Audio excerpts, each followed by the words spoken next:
Mari kita berdoa. Kami mengucapkan syukur Tuhan, kalau hari ini kami bisa melaksanakan ibadah, walaupun online kami tetap percaya hadirat-Mu ada di tengah-tengah kami. Bajak tanah hati kami, agar setiap firman yang ditaburkan akan bertumbuh berbuah. 30 kali lipat ganda, 60 kali lipat ganda, bahkan 100 kali lipat ganda. Jadikan kami makin hari makin dewasa di dalam kebenaran firman-Mu. Makin hari makin menjadi dewasa jika kami melakukan setiap kebenaran firman. Setiap karakter yang tidak berkenan akan dibersihkan, akan dibentuk supaya kami seperti Kristus. Nama Tuhan dipermuliakan. Mari yang percaya bersama saya katakan amin. Saudara yang terkasih, hari ini kita mau membawakan kebenaran firman dengan tema Roh Kudus sebagai penolong dalam kesesakan. Mari kita buka di dalam kitab Kejadian pasal 41 ayat 38 sampai 39. Lalu berkatalah Fir'aun kepada para pegawainya, mungkinkah kita mendapatkan orang seperti ini? Seorang yang penuh dengan roh Allah. Kata Firaun kepada Yusuf, oleh karena Allah telah memberitahukan semuanya ini kepadamu, tidaklah ada orang yang demikian berakal budi dan bijaksana seperti engkau. Saudara, kalau kita baca di dalam kitab Kejadian pasal 41 ayat 38-39, Firaun sedang mengalami sebuah kegalauan. Firaun sedang mengalami kesesakan. Firaun berada dalam kesesakan karena mimpi. Firaun mendapatkan sebuah mimpi yang tidak bisa dia mengerti arti dari mimpi itu. Dan bagaimana mewujudkan mimpinya menjadi kenyataan. Maka dia mulai memanggil begitu banyak orang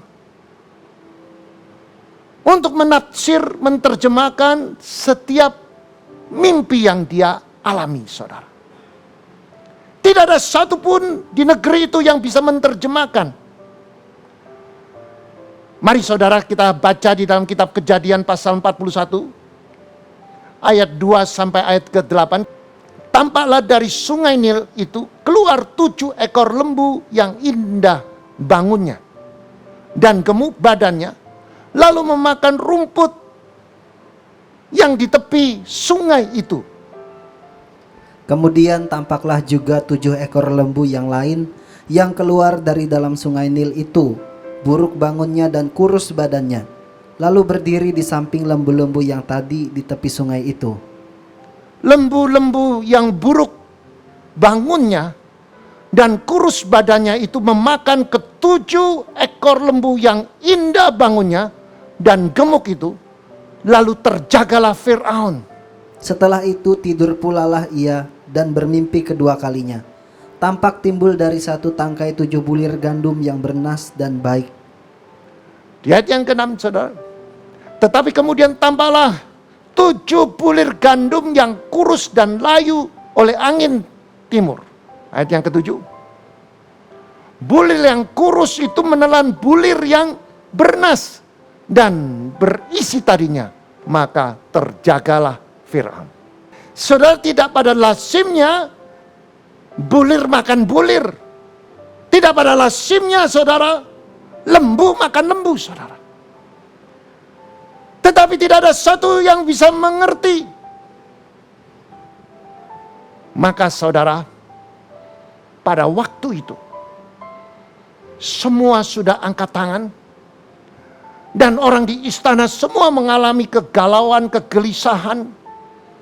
Dan Fir'aun selalu marah dan murka. Tiba-tiba ada seorang penjuru minum. Dia menyampaikan, ada seorang Ibrani yang bernama Yusuf ini pernah melakukan sesuatu yang luar biasa terhadap kehidupannya. Dan dia merasa bersalah karena dia pernah janji dan janjinya dia luputkan. Dan dia bisa menerjemahkan sesuatu yang tidak mungkin diterjemahkan oleh manusia. Tapi karena ada Roh Allah yang menyertai dia. Maka Fir'aun mendengarkan penjuru minum ini menjelaskan. Maka dia respon, saudara. Kejadian 41 ayat 25 sampai 32 kita baca berganti-gantian. Lalu kata Yusuf kepada Fir'aun, kedua mimpi tuanku Fir'aun itu sama. Allah telah memberitahukan kepada tuan Fir'aun apa yang hendak dilakukan. Ketujuh ekor lembu yang baik itu ialah 7 tahun, dan ketujuh bulir gandum yang baik itu ialah 7 tahun juga. Kedua mimpi itu sama. Ketujuh ekor lembu yang kurus dan buruk yang keluar kemudian, maksudnya adalah 7 tahun. Demikian pula ketujuh bulir gandum yang hampa dan layu oleh angin timur itu, maksudnya ada juga 7 tahun kelaparan. Inilah maksud perkataanku ketika aku berkata kepada tuanku Fir'aun, Allah telah memperlihatkan kepada tuanku Fir'aun apa yang hendak dilakukannya.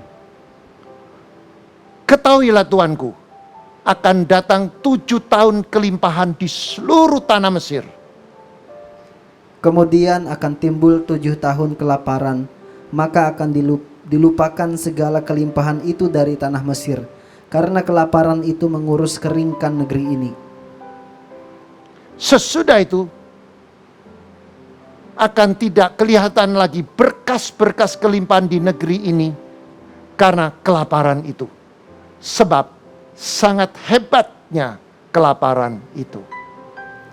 Sampai 2 kali mimpi itu diulangi bagi tuanku Fir'aun, berarti hal itu telah ditetapkan oleh Allah dan Allah akan segera melakukannya.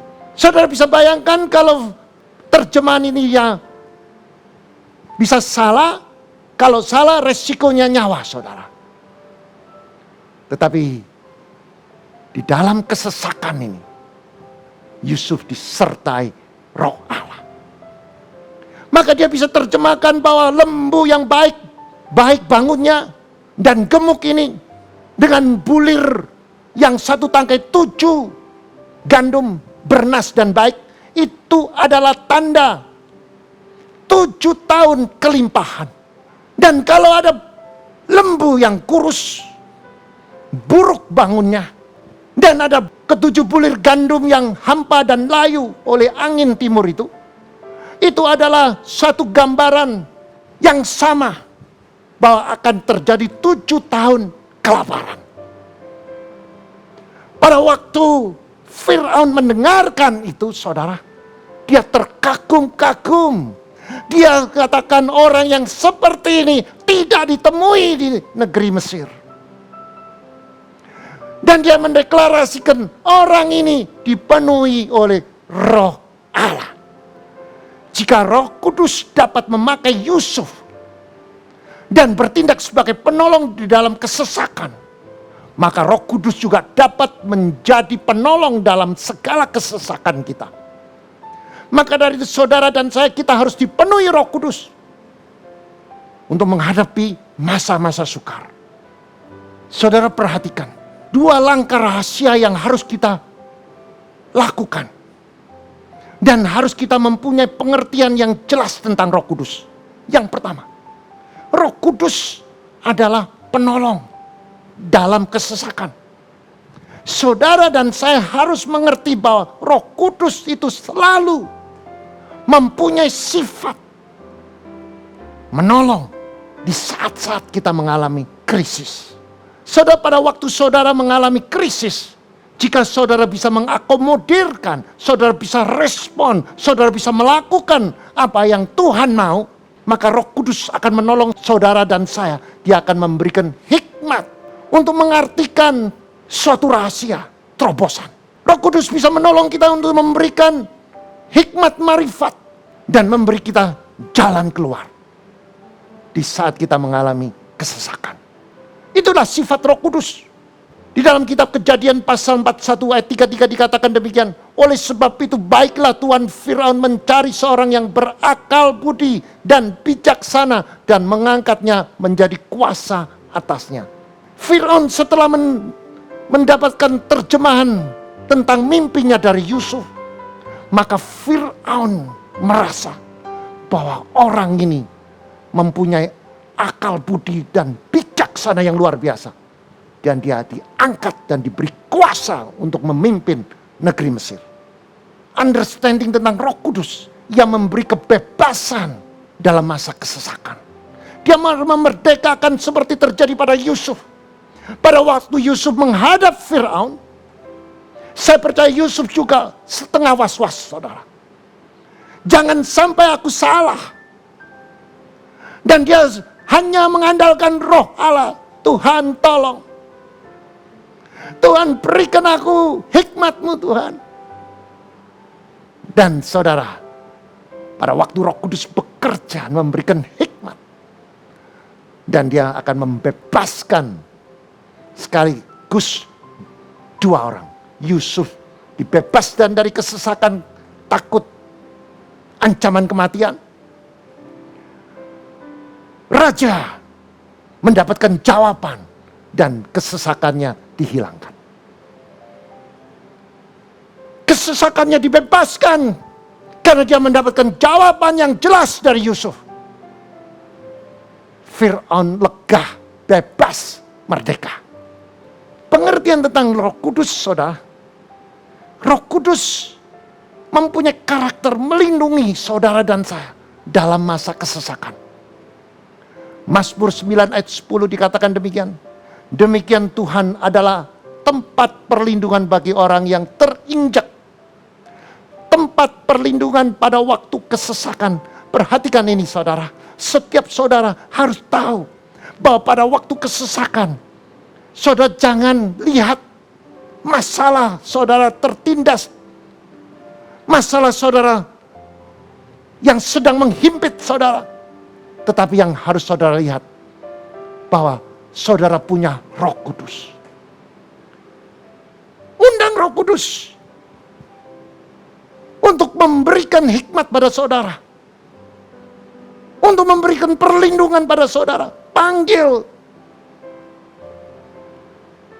Roh Kudus. Holy Spirit comes. Datanglah Roh Kudus, pimpin aku. Aku sedang mengalami kesesakan. Karena firman Tuhan mengatakan, Tuhan adalah tempat perlindungan bagi orang yang terinjak. Hari ini aku sedang terinjak. Hari ini aku sudah tertindas. Firman Tuhan mengatakan tempat Tuhan, tempat perlindungan pada waktu kesesakan. Hari ini aku dalam kesesakan. Mari Roh Kudus, berikan aku hikmat. Berikan aku kekuatan. Saudara, Roh Kudus itu lembut. Dia bisa menjawab. Dia bisa memberikan hikmat. Dia memberikan jalan keluar. Dia bisa melindungi. Dia mempunyai kekuatan supernatural. Maka dari itu dengan pengertian saudara, sebelum saudara bisa mengerti atau menikmati kuasa mujizat, saudara harus mengerti karakter dari Roh Kudus. Ia menyelamatkan kita dari kesesakan. Yaitu Roh Allah. Menyelamatkan saudara dan saya. Yaitu Roh Kudus menyelamatkan kita dari kesesakan. Mazmur 34 ayat 7 dikatakan, orang yang tertindas ia berseru dan Tuhan mendengar. Ia menyelamatkan dia dari segala kesesakan. Yang kedua, kepada siapakah Roh Kudus akan menjadi penolong dalam kesesakan mereka? Kepada siapa, saudara? Mereka yang menyadari lemah dan tak berdaya. Saudara, berapa banyak kita tidak sadar bahwa kita selalu mengandalkan kekuatan kita, kita mengandalkan manusia. Tapi firman Tuhan mengajar mereka yang menyadari lemahnya dan ketidakberdayanya, Roh Kudus akan bekerja. Mazmur 10 ayat 14 dikatakan demikian. Engkau memang melihatnya, sebab engkaulah yang melihat kesusahan dan sakit hati, supaya engkau mengambil ke dalam tanganmu sendiri kepadamu lah orang lemah yang menyerahkan diri. Untuk anak yatim engkau menjadi penolong. Dengan jelas saudara, Roh Kudus akan bekerja kepada orang yang lemah. Orang yang menyadari bahwa dia tidak punya kekuatan. Dia tidak berdaya. Dan sadar atas kekurangan, kelemahannya masing-masing. Saudara, setiap orang Kristen diajar untuk ambil cermin, saudara. Mengambil cermin untuk cek introspeksi diri. Bahwa kita perlu sadar bahwa kita penuh dengan kelemahan. Pada waktu kita sadar bahwa kita punya kelemahan, saudara, maka Roh Kudus akan bekerja. Kalau saudara sadar bahwa saudara tidak berdaya, saudara mengakui, Tuhan aku tidak berdaya, saudara berseru dan doa saudara pasti didengar oleh Tuhan. Kita kerap kali mulut dengan hati kita tidak sama. Kita katakan Tuhan aku tidak berdaya, tapi dalam hati saudara tidak tulus. Maka dari itu saudara, Roh Kudus akan bekerja bagi orang apa? Orang yang tulus dan mengerti, menyadari kelemahannya dan ketidakberdayaannya. Supaya kita tidak sombong. Banyak orang Kristen yang sombong saudara, merasa bahwa dia bisa mengatasi segalanya. Saya perlu sampaikan, kalau bukan Tuhan, sia-sialah orang membangunnya. Jika bukan Tuhan yang membangun rumah, sia-sia orang membangunnya. Jika bukan Tuhan yang mengawal kota, sia-sialah pengawal berjaga-jaga. Saudara, sia-sia engkau bangun pagi-pagi dan duduk sampai jam malam dengan memperoleh roti dengan susah payah. Sebab yang memberkati orang yang dicintai pada waktu tidur. Pemazmur mengajar supaya kita mencermin, ambil cermin, cek diri kita. Bahwa dia sudah mengalami kejayaan, kehebatan, membangun kerajaan. Di Mazmur 127 dia menyampaikan betapa lemahnya manusia. Jika bukan Tuhan yang membangun rumah, sia-sia. Jika bukan Tuhan yang mengawal kota, sia-sia pengawal berjaga-jaga. Itu tandanya Salomo, dia pernah jaya, pernah hebat, tapi dia tetap mengakui tanpa Tuhan, tanpa Roh Kudus, sia-sia. Kepada siapakah Roh Kudus akan menjadi penolong dalam kesesakan? Kepada mereka yang tidak mengandalkan manusia, melainkan mengandalkan Allah saja. Mazmur 59 ayat 17 sampai 18. Tetapi aku mau menyanyikan kekuatanmu. Pada waktu pagi aku mau bersorak-sorai karena kasih setiamu. Sebab engkau telah menjadi kota bentengku, tempat pelarianku pada waktu kesesakanku. Ya kekuatanku, bagimu aku mau bermazmur.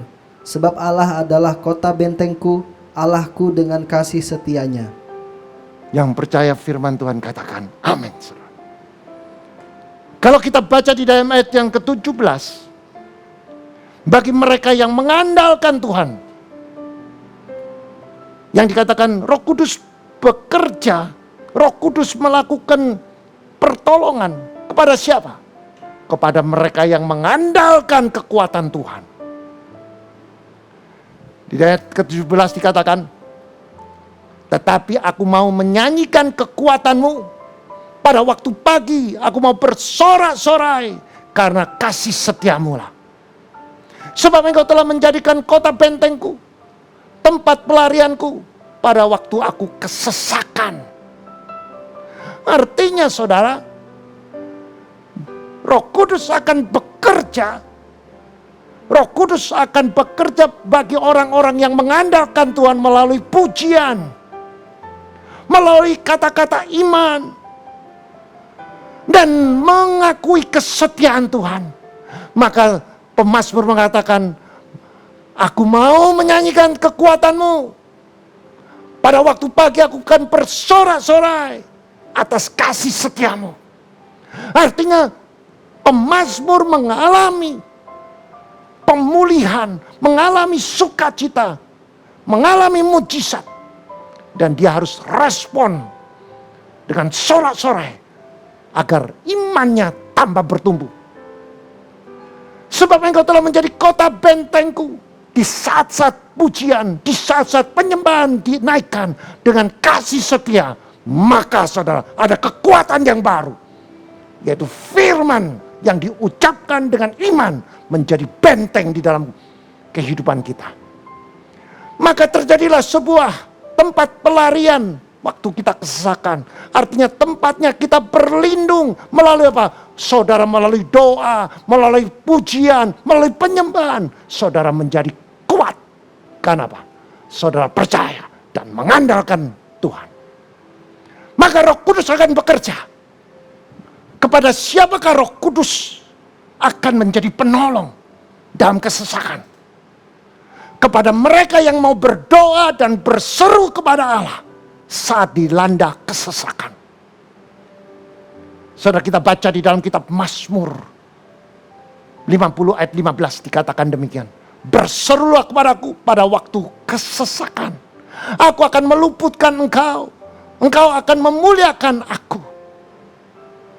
Perhatikan saudara. Tuhan rindu. Saudara berseru. Saudara mengandalkan Tuhan. Dia punya kerinduan, keinginan untuk mengajar saudara. Untuk saudara mengalami sebuah terobosan. Dia mendidik saudara. Bagaimana saudara untuk menghadapi masa-masa sukar.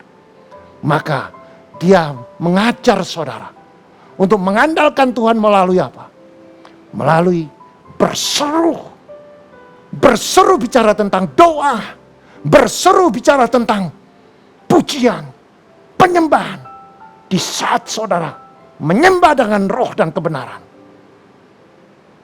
Maka Roh Kudus akan meluputkan saudara dan saya. Dan saudara akan merasakan kuasa mujizat. Dan saudara akan bersaksi atas kedahsyatan Tuhan. Dan memuliakan Tuhan. Tuhan punya kerinduan itu terjadi dalam hidup saudara. Melalui persoalan, melalui kesesakan.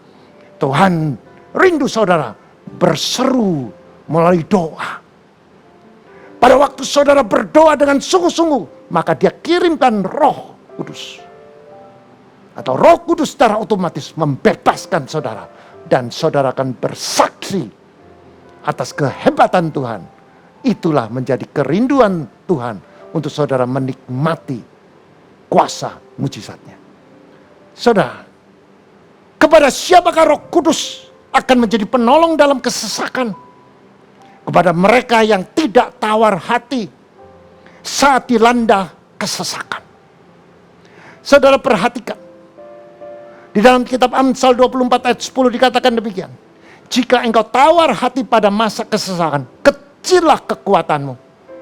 Saudara, Roh Kudus akan bekerja, akan menolong saudara dan saya dalam kesesakan. Bagi saudara dan saya harus bebas dari tawar hati.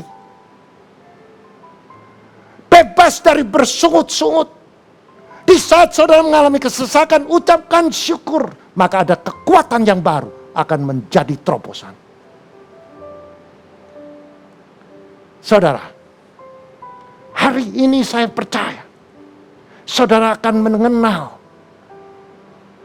setiap saudara dan saya mengenal bahwa ada sebuah jalan keluar jika saudara mengalami kesesakan. Yang selanjutnya, kepada siapakah Roh Kudus akan menjadi penolong dalam kesesakan?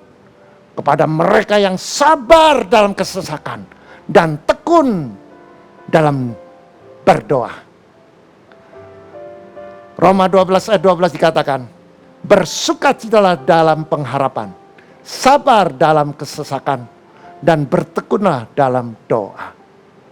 Roh Kudus akan bekerja. Roh Kudus akan melakukan kedahsyatan bagi mereka yang mempunyai kesabaran menghadapi kesesakan. Mungkin saudara sedang mengalami kesesakan. Mungkin saudara sudah berdoa berulang-ulang.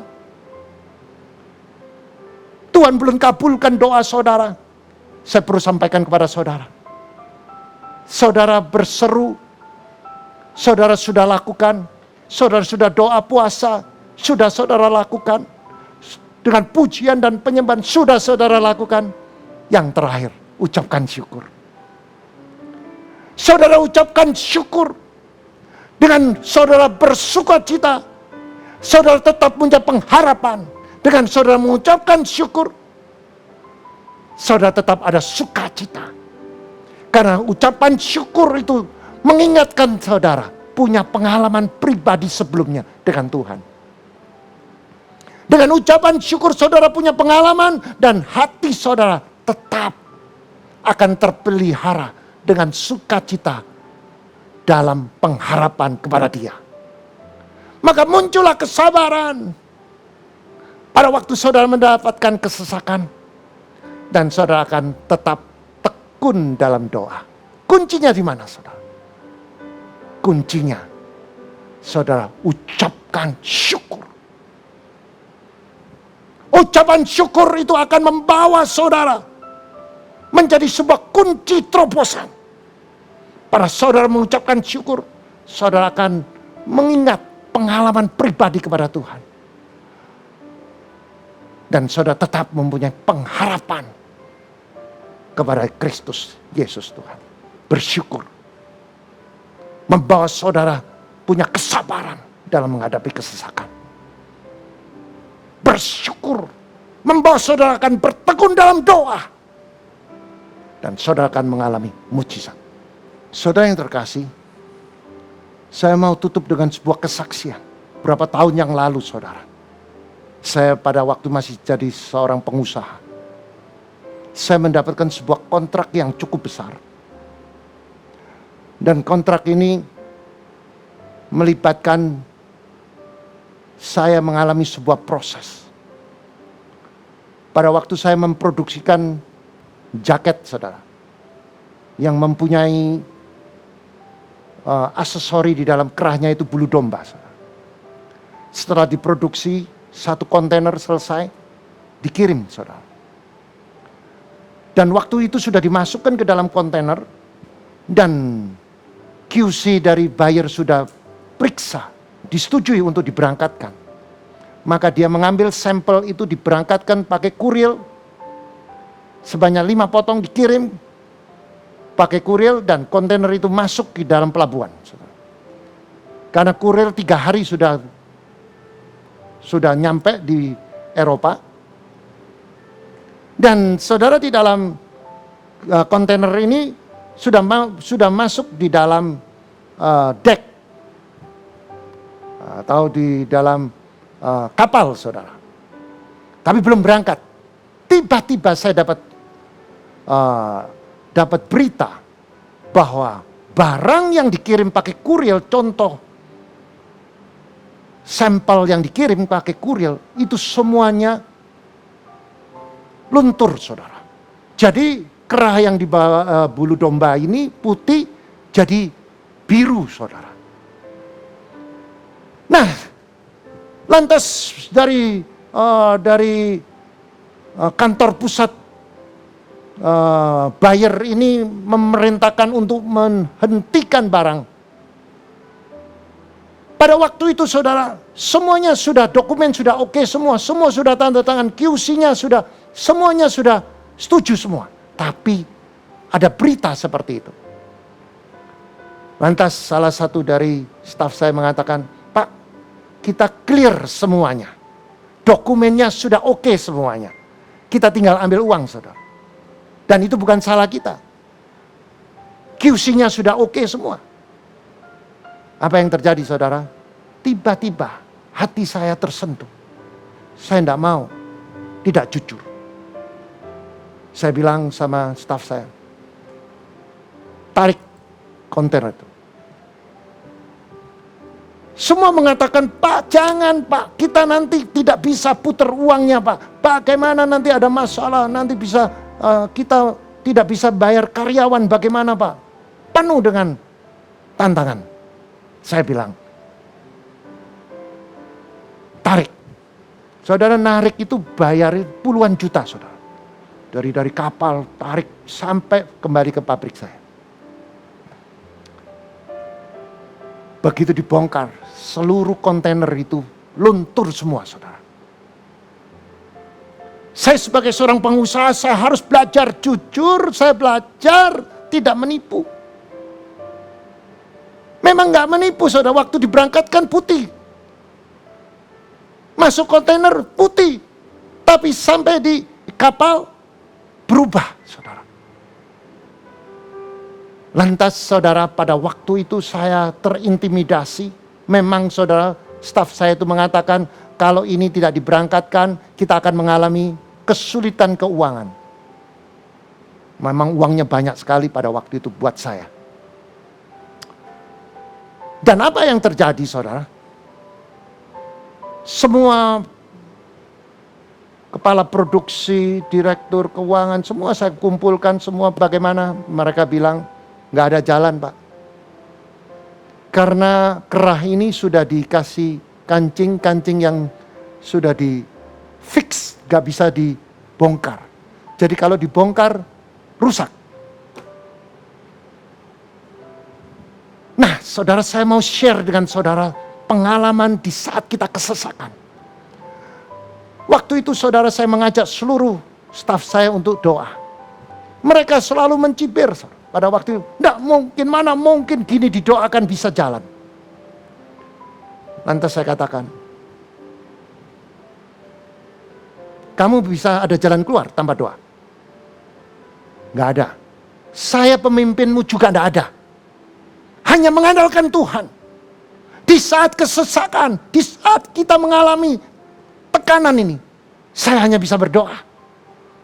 Sama seperti kamu. Kamu gak ada solusi. Kalau kamu ada solusi, saya pun ikut kamu. Gak usah doa. Lantas semua ikut doa. Setelah doa selesai saudara, mereka semua pulang. Saya di dalam pabrik itu sendirian saudara. Begitu ratusan mesin sekeliling saya duduk. Nah ini saudara, saya mau share dengan saudara. Tiba-tiba ada sebuah hadirat. Bukan, ada satu kuasa. Saya rasakan ada satu hawa yang sejuk. Di dalam hati saya, dia bisa bicara.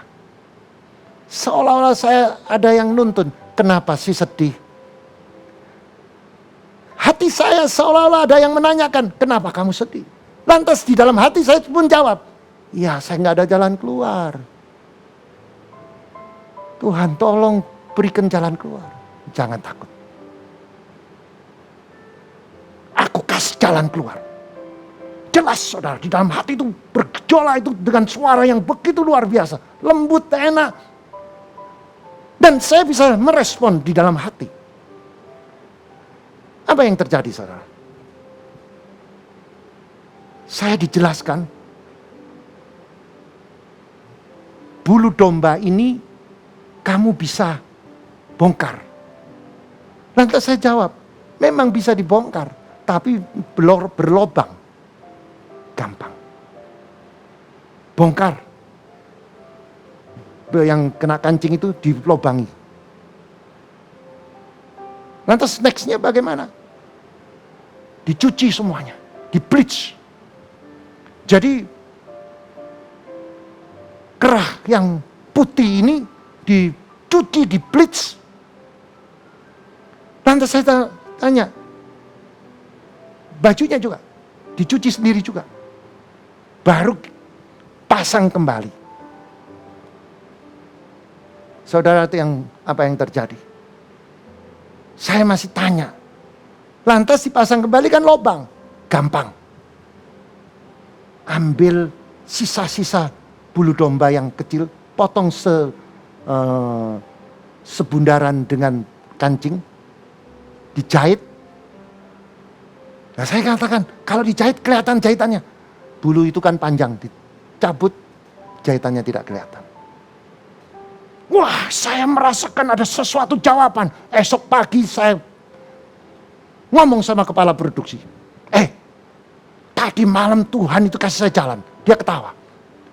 Bapak ini Tuhan lagi. Saya ceritakan cara-caranya. Dia kaget. Saya bukan orang teknis kok bisa menjelaskan seperti itu. Pak, ini benar Pak. Saya tidak terpikir. Ayo Pak, kasih saya 5 jam. Dia bongkar, dia lakukan, dia ambil 5 sampel, dia jalankan seperti yang saya dapatkan. 5 jam kemudian, grace kembali saudara. Nah, saya bilang Tuhan itu ajaib. Roh Kudus bekerja di saat kita mengalami kesesakan. Lantas dia bilang, Pak, mengerjakan ini butuh 1 bulan. Saya katakan, bongkar. Tuhan yang kita sembah itu menyelesaikan secara tuntas. Pak, kalau kita bongkar dan dia katakan dibongkar butuh 1 bulan, belum sampai 1 bulan, mungkin 3 minggu kita di cancel. Sudah buang uang, kerja setengah mati, nggak dapat apa-apa. Saya katakan, nggak apa-apa. Saya punya Tuhan. Bongkar. Tapi pada waktu saya ngomong bongkar itu saya juga ragu juga, saudara. Ya betul juga dia ngomong, tapi saya kata-kata iman itu yang menguatkan saya. Tuhan akan memegang tangan kanan. Dia akan meratakan semua gunung-gunung persoalan kan. Dia akan mematahkan semua palang-palang besi. Saudara, memang setelah 3 minggu kita kerjakan hampir selesai, tidak ada jawaban. Istri saya itu satu kantor dengan saya, dia duduk sebelah kanan, saya duduk sebelah kiri. Di tengah itu ada, zaman dulu itu ada facsimile, fax machine. Di depan itu adalah kepala produksi saya. Lagi ngomong-ngomong, lagi siang-siang ini ngomong, istri saya ngomong nyeletuk begini. Tadi malam itu saya ngimpi. Lantas saya ketawa, ngimpi apa kamu? Itu Lucy ya, Lucy itu yang handle di Jakarta, buyer. Ngomong, kalau barangnya itu suruh berangkatkan. Karena buyer menyetujui, berangkat separuh dulu. Sisanya nanti tunggu dia datang kira-kira 2 minggu lagi. Saudara saya, masa sih saya baru selesai ngomong ketawa-ketawa saudara, tiba-tiba fax itu keluar. Persis apa yang seperti yang diucapkan oleh istri saya. Kita bertiga terkejut. Bagaimana bisa terjadi? Tuhan. Benar saudara. Setelah itu saudara, barang saya berangkatkan, sisa separuh, tunggu buyer. 2 minggu kemudian dia datang, dia pusing saudara. Saya ajak dia meeting di tempat saya, di kantor saya, dia nggak mau. Dia bilang saya ke hotel aja. Malam, saya ajak makan malam nggak mau. Besok aja. Malam dia ngomong-ngomong sama temannya. Saya bagaimana caranya bisa membantu. Akhirnya keesok paginya. Saya jemput dia bilang, bagaimana saya bisa membantu kamu? Lantas saya dengan tulus saya mengatakan, kamu sudah tahu, saya sudah ceritakan bahwa itu kesalahan saya. Hari ini kamu mau ngapain pun, saya kembalikan kepada kamu. Menurut kamu di cancel, ya sudah. Menurut kamu nggak diambil, ya sudah. Tapi saya sudah try, saya sudah berusaha, dan saya sudah buktikan bahwa barang ini kembali asal. Tapi dia katakan, saya juga di cancel separuh. Terus bagaimana? Maka adalah alternatif. Barang dikirim dulu, nanti kalau laku baru dibayar kepada saya. Saya enggak komen, saya diam. Atau barangnya dikirim, potong separuh, baru dibayar harganya.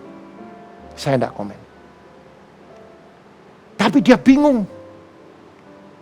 Lantas bayarnya ngomong begini, sudahlah, kirim saja barangnya. Saya bilang, alternatif yang mana? Dikirim dulu, atau yang dipotong, atau dapat uang, baru bayar saya? Enggak. Seperti di LC. Saya rubah LC-nya, berangkatkan. Full, saya bayar kamu.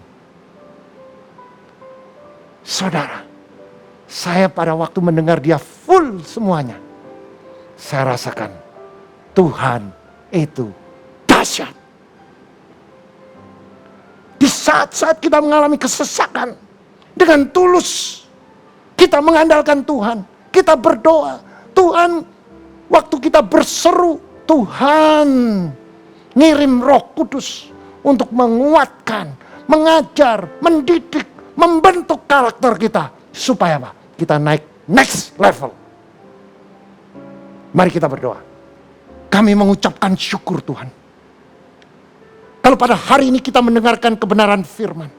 Setiap saudara tersentuh oleh firman Tuhan. Itu tandanya Tuhan bicara dalam hidup saudara. Mungkin saudara sedang mengalami kesesakan, saudara tertindas. Saudara merasa bahwa saudara menjadi orang yang gagal. Hari ini saya perlu sampaikan. Orang percaya tidak ada yang gagal. Orang percaya hanya mengandalkan Tuhan. Undang Roh Kudus. Pimpin, berdaulat di dalam kehidupan saudara. Buang semua kepahitan, tawar hati. Setiap saudara yang mengangkat tangan, angkat tangan jika saudara hari ini mau dapat terobosan. Periksa dirimu. Apakah engkau mengandalkan kekuatanmu? Bertobat. Apakah engkau mempunyai hati yang penuh dengan ketawaran? Bertobat. Apakah engkau tidak sabar menunggu? Saudara bertobat. Tanpa saudara mengerti bahwa Tuhan sedang mengajar kita. Untuk supaya kita mengandalkan Dia. Dia mengajar kita untuk melakukan kebenaran firman supaya karakter kita terbentuk. Dan ada waktunya kita diuji untuk naik ke next level. Dan yang terakhir, ucapkan syukur kalau saudara belum mendapatkan jawaban. Maka dengan ucapan syukur dengan sungguh-sungguh, maka saudara akan mengalami pelipatan ganda. Saudara akan mengalami terobosan. Tuhan jamah setiap tangan yang terangkat. Jamah, pulihkan. Merdekakan dari segala kesesakan. Dalam nama Yesus. Bagi saudara yang belum mempunyai juru selamat di dalam kehidupan saudara. Belum mengenal Tuhan secara hidup. Saudara boleh angkat tangan.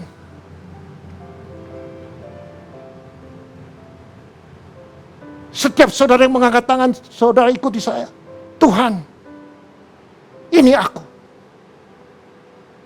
Aku telah mendengarkan firman. Aku hari ini mengambil keputusan untuk menerima Yesus Kristus sebagai juru selamat. Karena firman Tuhan mengatakan, dengan mulut mengaku Yesus Tuhan, dengan hati percaya Yesus bangkit pada hari ketiga. Aku menerima keselamatan yang kekal. Dan setiap saudara yang sudah terima Yesus, saudara akan dipenuhi oleh Roh Kudus. Saudara akan disertai oleh Roh Allah. Maka saudara boleh mencari gereja yang terdekat untuk supaya saudara dimentori dan supaya saudara dibaptis dan saudara menjadi manusia yang baru. Manusia lama mati, bangkit manusia baru. Saudara mengalami keselamatan. Nama Tuhan dipermuliakan. Di dalam nama Kristus kami berdoa. Mari yang percaya bersama saya katakan amin. Mari angkat kedua tanganmu. Jika engkau mendengarkan firman dan melakukan, tidak menyimpang ke kiri dan ke kanan, maka Tuhan akan buka tingkap-tingkap langit.